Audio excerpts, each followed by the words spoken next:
Hey, we're ready for our next session here. And we've got a super interesting session. If you think about what's happening in the creator economy, big businesses are leaning in. We're seeing more enterprises doing things, not only working with creators, but hiring creators, long-term partnerships with creators, and really changing how they think about the creator enterprise dynamic. So this session, Creators at Enterprise Scale, will explore how the relationship between big businesses and creators are changing and the ways that they are forging partnerships together to great effect. So we have a great group of speakers here. Our moderator is Ryan Schram, and he'll be up here leading off this great group. Saeyoung Cho is Senior Influencer Lead at Unilever. Alana Litavis is our SVP of Marketing at Virgin Hotels. And Larese, VP of Talent and Influencer at Paramount. These guys are all very deeply involved with creators in deeply different ways, and they're going to explore that and talk about it. They're going to be up here talking for about 30 minutes, and then if you want to keep the conversation going in an AMA, Ryan will bring them over to Theater C, and you can do that. So without further ado, Ryan, bring your team up. Thank you.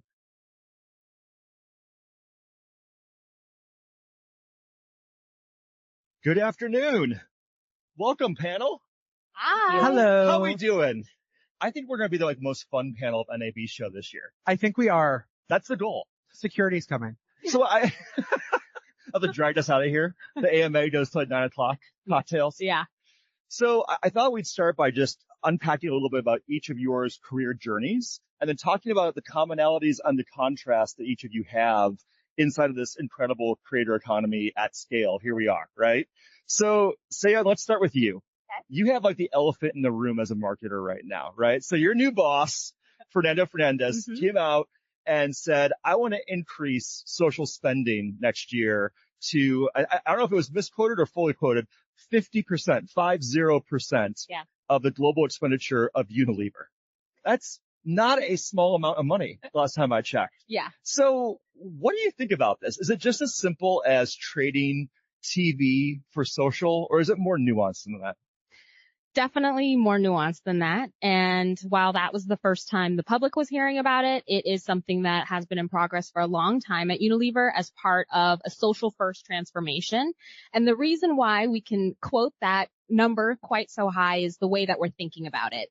It's not necessarily that all that spend is going to go to creators or to social platforms, but it's in the way that we think about content supply chain and coming up with ideas that live in social, made for social, but also extend everywhere. So some might call that broader casting here at the NAB. Yes, there you go. Very appropriate for the setting today. Interesting. So with an enterprise as large and as global as your brand portfolio is, how does that really work in practice? Like from an absolute count perspective, I love the idea of like, how do we get localized creators and different underrepresented nations or different underrepresented populations involved in this dialogue? Yeah. I mean, you guys already orchestrate a ton of agencies, a ton of partners. How has this actually come to life? I think the unifying factor is in the philosophy and the approach. Social media is global by nature. No matter where you're viewing that content from or who that creator is actually broadcasting from, it is visible globally. So it's the approach of we're moving from one to many, and that approach is going to be spread out across all markets, but hyper-localized. So we're starting our transformation approach by releasing this in the U.S. and a couple of others, but it's staged out so that we can continue to learn from each market and apply those learnings while allowing there to be nuance in what makes sense for those markets, because influencer marketing maturity is so different depending on what region we're talking about. Of course. Yeah. And then you touched on something earlier with authenticity, right? At this kind of scale, how do you think about brand safety? How do you think about giving, an everyday person the narrative of this iconic family of brands? That can be really scary on the surface, but also really powerful. Yeah. I think with the advancements of AI, it makes so much possible in terms of brand safety and looking at a huge volume of content. But at the end of the day, that's just one tool in the tool belt. It still relies on the basic premises of this space, which is relationships. And so there's a lot more emphasis being put on owning the relationships that we have with creators and agencies, getting clear about the values and having those conversations up front. Because we don't want to change the way creators show up in the space. We just want to provide a platform for them and co-create with them. Which is, let's be honest, unusual. I mean, some brands really struggle with that, right? The idea of, if you would have told someone 20 years ago, I'm going to let someone that I don't have a very intimate relationship with be the voice of my brand, they would have thought you were crazy. I love the way Unilever is approaching it. We kind of look at it in two different ways. We call it brand say and other say. Brand say. Oh, that's a great phrase. Yeah. Brand say is what you put out into the world, and that's very important. But equally important just is editorial, is creators and what others are saying about your brand. So that's how we look at creator content, right? And so if you feel our fingerprint on other say, you've turned it into something else that it's not intended to be, and it won't be effective. The other. The other. Avoid the other. Yeah. So you've worked on a number of different parts of the creator economy, Saeyoung, whether it was at Horizon or at Captivate and now with what you're doing at Unilever. When you come to a show like NAB show, what does it say to you as a marketer? This is a place where marketers typically have not been. Has it been an interesting experience for you so far?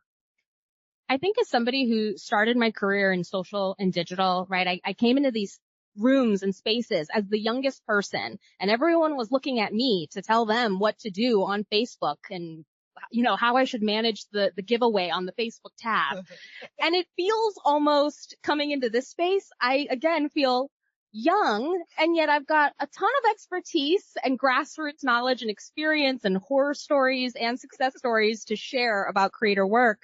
And it's kind of neat to see that level of maturity come through in something that has this much heritage as the NAB show. Yeah. I'm learning about that. Like, that's amazing. Familiar but fresh. Yeah. Yeah. RJ, let's turn the table to you for a second. Hello. So for the audience, it turns out we learned something earlier this week about each other. We did. Which is that we are both Wildcat alumni from Novi High School in Novi, Michigan. True. Fire up cats. Yes. But I guess it just happened to be a good springboard for the creator economy. Little did we know. It did. Novi, Michigan is the birth of the creator economy. The epicenter of the creator economy. It didn't know it, but between that and Guernsey ice cream, it's what it's known for. Yeah. Right? Okay. Yeah, Jets Pizza. Jets, of course. Yep. JETS. So at Paramount Global, a lot of people look at your title. Yeah. And they immediately think of the film studio. Yes. Right? Yep.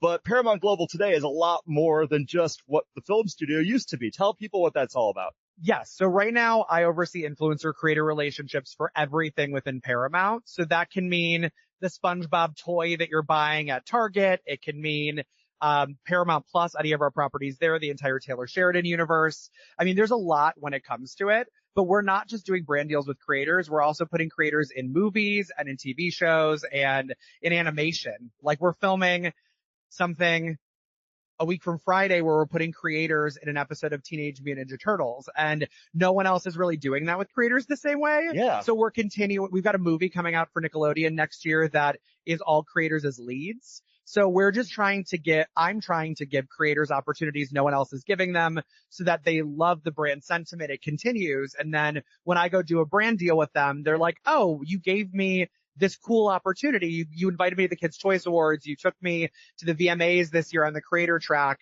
So it actually makes the whole ecosystem work so much better. It doesn't feel as transactional, and creators are just happier. And that's actually really important, because there is a bit of sort of Hollywood dogma, right? Of the red carpet and the structural affairs that happen when you release a new film or announce a new show on Paramount Plus.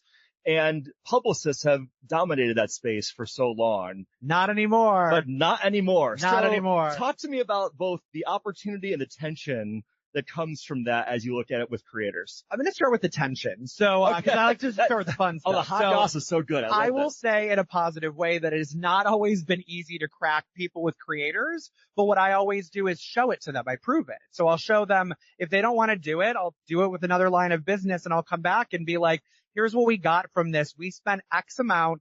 This is how much reach we had for this campaign. Look at the engagement level. That's going to do better than I don't want to insult anybody, but like then this commercial would do, or this Times Square billboard that like 5 people are going to see who are ever going to interact with the product. It costs $1 gazillion. It costs $1 gazillion. Yeah. So I can run an influencer program for something and have so much more success. So example, animation. Is it easy to go tell executive producers of a legacy animated series, I want to have influencers voice it?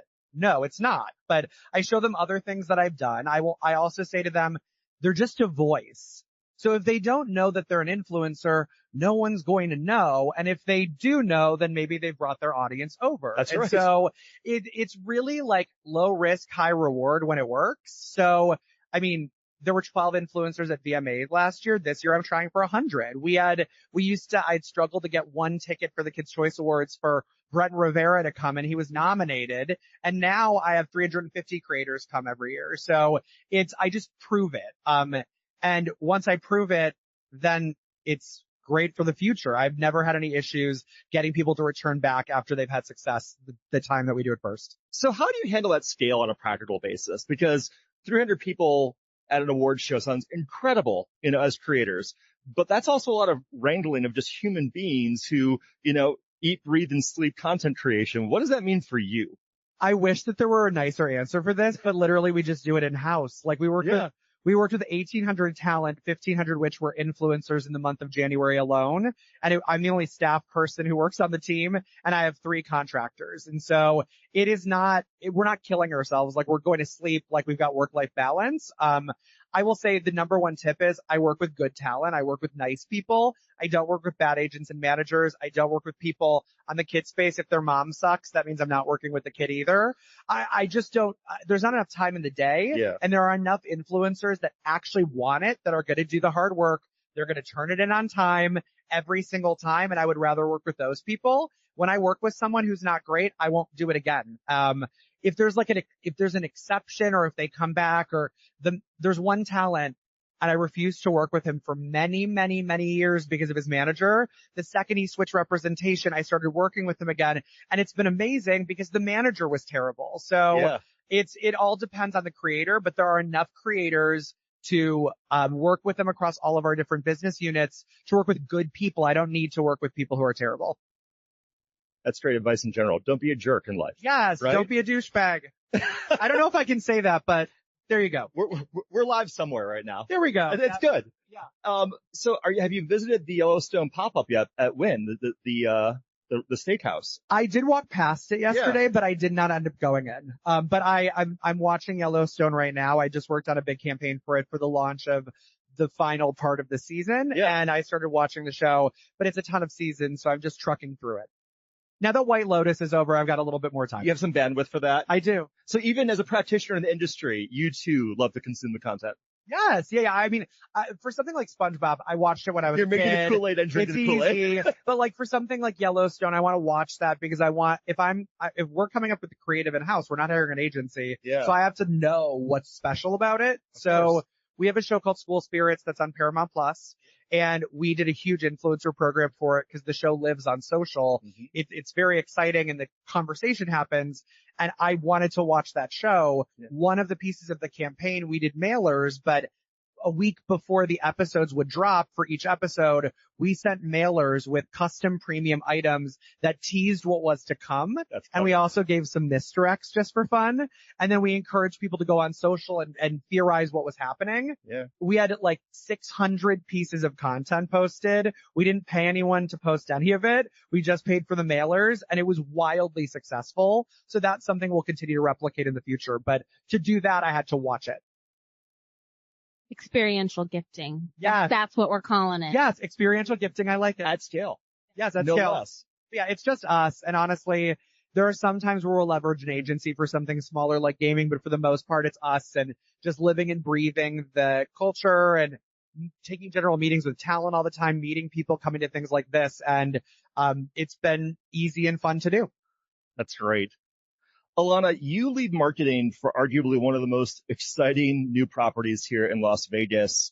Virgin Hotels Las Vegas is incredible. And it's basically, I call it like a millennial luxury fever dream come to life. Like from a design perspective, it's just incredibly beautiful. But you've also led effectively a murderer's row of other great hospitality brands here in town, whether it was Building Palms or Resorts World. So how has it been to work with an iconic master brand like Virgin Group and bringing it to Sin City? It's really fun because Virgin is, a disruptor in the industry, and they're risk taking, and they really designed that property to be Instagrammable. And so just naturally when a guest or a creator comes on property, there's just so much inspiration. And I always love to kind of I walk by the same things every day, right? Yeah. And I love to see how somebody see it through their eyes. Like, oh, I never would have thought to pose in front of that, but they're doing it. And so it's been a great experience. I mean, it feels like to me that there has to be a balance in the hospitality world of creators who are in town and wanting a free room versus those that just love being at your property. Yeah. How do you handle that in practice? Because I have to imagine your DMs are pretty flush with those requests. They are. And I mean, we have an internal team, and we take everything case by case. And are they a brand fit for us? What is their content? What is their niche? Yeah. Does it help serve our purposes? And then you can always tell when like the randoms come through that truly are just like looking for a free stay and they don't have much to offer. And so, we kindly decline those things. But for the most part, we have great people reaching out to us, and it's been a pleasure. Some really big celebrities, like Lando Norris from Formula One has been a guest I've seen on your feed. Yes, for the last 2 years for F1, and I believe he'll be back. And he's a great advocate for the brand and a pleasure to be around. And we get a lot of the housewives and things like that want to come for the weekend and bring their kids, which, we are a hotel casino, so generally we are not appealing to children, but we have a great pool and lots of food options for the kids too. So it's good. So when you think about the industry, it might come as a shock to everyone in the audience that casino resorts do not have unlimited budgets. We don't. You give out a lot of money, but you don't have unlimited money as a marketer. Nope. So when you think about all that, how do you prioritize what's best for you as the brand leader in harnessing the creator economy? Because there are so many opportunities here. It has to be about trade-offs. Listen, I came from a little more old school, right, where a photographer would come in and spend an hour lighting an area and take a picture. And so 5 hours later, you got this one photo. And it was like, cool, great. That doesn't help us. So we were super content poor, and it's an ever present need for more content. And so for me, and for the way we've structured it at Virgin, it's helping us build our content library and then offering people a great stay, come have a vacation at the property, and in exchange, you're helping us with our content library at scale. Because I don't have 5 hours to get one photo from a professional photographer, which sometimes hurts my heart a little bit because I know that you put so much time into your craft, and we still use professional photographers, but to help fill the Instagram feed, the content trade relationship has been great for us. Yeah, feeding the beast, as they say, Correct. For the social platforms is a 24/7 thing. Yeah. And you also have people taking beautiful photos organically on properties that probably helps. Correct. So when you think about those guests, you have the privilege of hosting thousands of people every single night. What does the brand think about guests as advocates, guests as influencers? So if they may not have tens of millions of followers, but they're micro and nano influencers, that has to mean something. We love that. Yeah. And some of our influencer relationships have grown into them being full-blown affiliates, right? So it's like they're helping us book rooms, which is exactly what we want. But I love a guest, whether they're working with us directly or whether we're reposting their content. Again, seeing the property through their eyes is always really interesting to me. Definitely. I mean, there also strikes me that there's sort of a sea of sameness that can exist in hospitality marketing. Especially in Vegas. A very tight-knit community of great marketers. Yes. We'll say it politically correct. Yep. But it does become very much an echo chamber. What have you tried to do? Because again, the Virgin brand is just so iconic. It's both an amazing asset, but also kind of a liability of you have a lot to live up to in people's minds. How do you mitigate that with how you interact with creators, guests in general? It's an interesting question. Mitigate? Here's the thing. It's a very legal sounding word. Well, how do you navigate? How about that? I don't like to give a lot of guardrails. Please, this is Vegas. So it's like, come and don't do anything illegal, but listen, for Virgin, the red in our brand is a big thing. So it's like anyone who can come and incorporate some red into their photography, it fits well aesthetically and into our feed. We give them a little bit of guidance, but at Virgin, there's so many opportunities throughout that property. It's not a boring property to walk around or look at. There's so many opportunities. And I think just, letting people kind of run wild has worked really well for us. It's that British cheeky kind of tongue-in-cheek humor, right? Almost playful. Yes. Yeah. And then I also wonder, when you think about the property and hosting creators as guests, do you think there'll be a day where resorts, not just here in Vegas, but overall, will have a full-on like creator concierge, someone that helps them make that even better for them? I do. I mean, personally, what I hope to do is build out a stronger production team in-house and then have that team kind of double as a concierge, right? So they're doing it day to day. So they already kind of know what you're going to need. And we're giving, equipment or props, or we have a styling closet in the marketing office. So like sometimes creators will borrow shoes or the roller skates or something in the closet. And so it's like those kinds of things I think are super helpful that they don't have to schlep all the way to Vegas with them. So absolutely. And it helps the hard product is there. Like as a guest of yours right now, if you can make this look good with the lighting, I mean, that's a million steps forward as it is. Yeah. You got to think about those things for sure. It's very important. Well, now that everyone in the audience has had a chance to get to know you a little bit better, let's talk about some things that affect each of you in your respective roles. So there's so much good stuff happening in the creator economy. Let's kind of go onto the opposite side for a second of what doesn't work right now and what are just the epic disasters that you've seen, the proverbial creator economy dumpster fires of recent history that stand out to you, where the match between a brand and the people they're partnering with has just gone up in flames. Can you think of anything?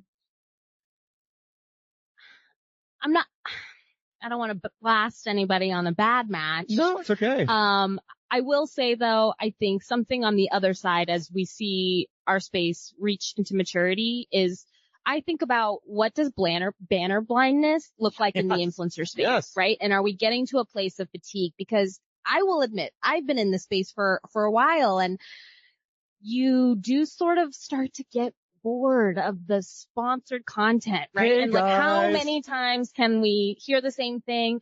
And it's with everyone pumping paid at it. Every third thing in your feed now is some form of advertising. Sorry, there are birds flying. I got very distracted. I was like, what's going on? Sorry, go ahead. There's doors to the outside. Sorry, I reacted and sorry. They're very interested in what Saeyoung had to say. I was horrified. They're tweeting. Sorry, that was bad. Sorry. But I think there are brands that are doing interesting things in like actually creating now like branded entertainment IP with creators. I think about like Tower 28. They just did a piece where they used a creator to direct and like write a script for a serialized content piece that had 3 parts to it. And that was like fresh. I was like, this is really interesting. And it's cool to see creators behind the camera have a presence in addition to in front of the camera. So turns out they can do more than one thing. I totally didn't answer your question. No, you actually, something good. It was really bad. good. Well, no, but RJ, what's a flaming bad example of things that have gone wrong recently? So I'm going to just talk about a controversial thing that just happened. I'm not going to give my perspective on it fully, but there was the vending machine fiasco that everyone was talking about. My perspective about it was... You're talking about Poppy. I'm talking about Poppy. Yes. And now I actually am going to editorialize. I thought people were really hard on them because how do you justify any influencer marketing spend? If you're going to start anything special for anyone. Yeah, if you're going to start picking apart what people are doing, then pick apart the Megatron jumbo thing in Times Square that costs far more money. Like if you start to analyze all of that stuff, then what influencer spend is justified. So I didn't love the discourse about it because I don't think that it's fair. I actually thought it was a really innovative idea. I understood why some people had grievances around. I want one in my house. Listen, but I think it's so smart. You send it to an influencer, you restock it, the influencer's friends come over, they're going to post it too. I kind of got it. Do I wish that they did something where they sent it to a community that needed it? Yes, of course. But I just think when you start to rail against those sorts of things, and people were really doing it, there's a person who came up with that idea, and I actually don't think it's a bad idea. And PepsiCo didn't seem... No, they still bought them anyway. One thing that happened to me recently is a creator came to one of my events for Nickelodeon with the sole intent of trolling us. And I clocked it. I saw it was happening. So I said something to the agent and manager, and they posted a full long form YouTube video completely like trolling us the entire time. And they were your guests. They were our guests, and they Ouch. came there and they did that. That was not fun. That had never happened to me before. And the question was, how do you prevent this the next time? And I was like, I can't. Like, there's no way to do it. Out of all the influencers that we've worked with across the 7 years I've been at the company, no one's done it. So one bad egg can't ruin it for every other amazing creator who's been at our experiences who has not done that. Right. And this creator started off the video, thankfully, saying, they told me not to post it. I'm doing it anyway. We were trolling them. And now I will never work with that creator, not only at Paramount, but anywhere else. And I talk about it pretty frequently. So, including here on this stage. But you don't do that. You burn a bridge. I might run scripted casting eventually, and this person wants to be in scripted casting. Cool. I'm not going to ever put her in anything, and it's a bad move. So don't be a jerk is the underpinning to all of it. It's always the underpinning. Always follow us to Theater C for the AMA. Anything. Shameless plug, and I love it. Let's find out who this person is. You can find out pretty easily. So, Alana, I mean, putting the cast of Real Housewives aside, since they are often guests of yours, is there any other bad behavior that you've seen on Prem or other trends that you've seen that really stand out in your mind recently? I mean, people are pretty well behaved on property. That's great. I'm not sure. You have a pretty large security team. Yeah. I think as a consumer, the oversaturation of certain products, it's really obvious when everyone's taking a specific supplement or something. And sometimes I wonder if after they're done filming their video, they like dump it out and take the one they really want to take. And for me as a consumer, I'm like, it's just too much. Like at some point, I think maybe you don't need that much advocacy, even though that probably sounds crazy to say, but it comes off inauthentic.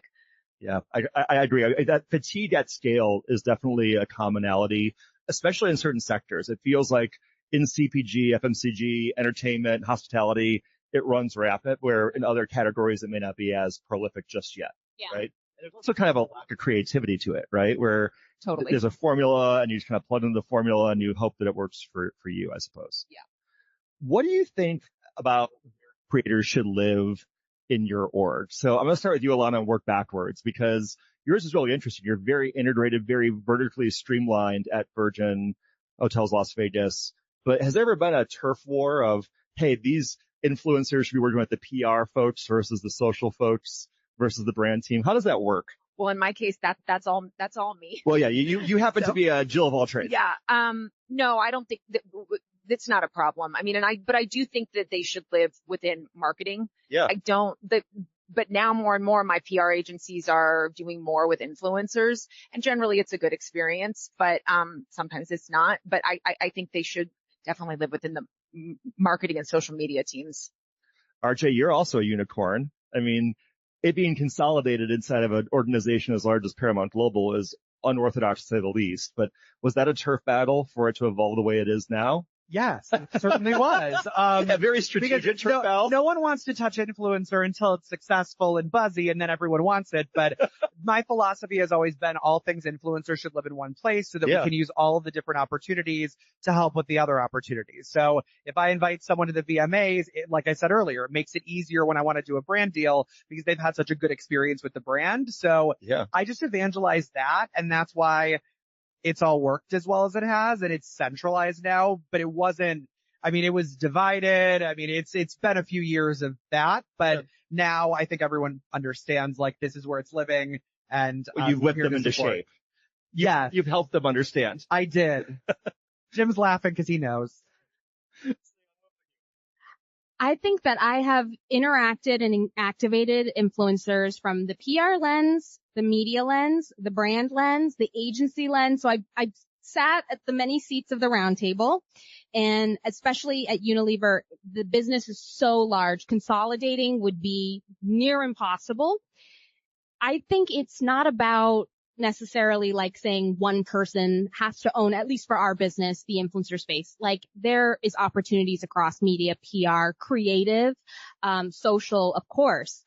But I do think what I would advocate for is the centralization of the data and like your creator relationship management at the very least. For enterprise brands, where you activate and pipe all those data, it has to come back to the same place. Otherwise, you can't build upon it. So I think there's space for everyone to play, so long as you have a centralized hub. What about measurement? Absolutely, Same right? thing. So measurement. Yep. You're never going to compare apples to apples or know what worked or what agency did better or what partnerships are working the hardest for you unless you have that consolidated centralized data hub. Even paying creators, that's the big thing. Of course. There was another division. There's the Bird Academy. The Pigeon is crazy. really interested in your AMA. I love this. Come and ask a question, Pigeon. This happened a few years ago where I was paying a creator one thing, and then I found out another business unit was paying them triple the thing for the same thing. And it Good for them. Good for them. I mean, yay. But like at the end of the day, I want to keep the cost the way that I need to so that I can leverage more creators for a campaign. And if somebody else is paying them more for the same thing, it's not great. So that's why I've helped unify it too, is keep the cost consistent across the board. So there's logic behind what we're paying people. It makes total sense. We have time for one last question. And again, a shameless plug, we're taking this party over to Theater C in a hot minute to do an AMA. So don't sleep on that. But speaking of sleeping on things, what is the most slept on social platform of 2025 from a marketer lens? What are creators, brands underutilizing right now as a quick hot take from each of you? Alana, I'm going to start with you because you look the most in deep thought about this. Underutilized for us in the hotel space in Vegas, especially, I think is TikTok. Oh, interesting. Okay. RJ? I'm going to answer generally. Yeah. I think LinkedIn is slept on. I think, right now on LinkedIn, something has changed in the past month. The algorithm is favoring very different types of content right now. And I think brands right now need to be on that platform engaging with LinkedIn forward creators now, immediately. It's the time. It feels like Twitter in the beginning. It feels like Facebook statuses in some sort of way. It doesn't feel like the same platform it even was 3 months ago. So I think that's great. I love those answers. I would actually say Substack. Too. Everyone forgets about it. I feel like in this next iteration of influencer marketing, we're going to see high impact communities and really top tier content that's really thoughtfully done rise. And I feel like, I don't know about y'all, but sometimes I get a little video fatigue and I just want to read. And I feel like I'm seeing a lot of creators do interesting things with their Substacks and marketers get into it and kind of have different angles. So I'm kind of excited for the pendulum to swing back to text. As an accessible introvert, I also like to read sometimes. It is the introvert in me. No, it's great. It's a great one. Well, thank you all for joining us this afternoon. Again, we'll be over in Theater C for our AMA, but please give it up for Saeyoung, RJ, and Alana. Thank you. And please give it up for Ryan as well. Thank you very much, Ryan. Like I said, you guys can get up, head over to I keep on calling it Studio C. Head over. Here's your AMA card, by the way. Thank you very much. Take that one. Thanks, Jen. So these guys are going over there in about 10 minutes. We're going to have another session up here. So don't miss that. We will be jumping right into it. And, we've got lots of great stuff all afternoon. So again, give them a big round of applause, even though they're standing right there. Head over and, we'll see you in a couple minutes.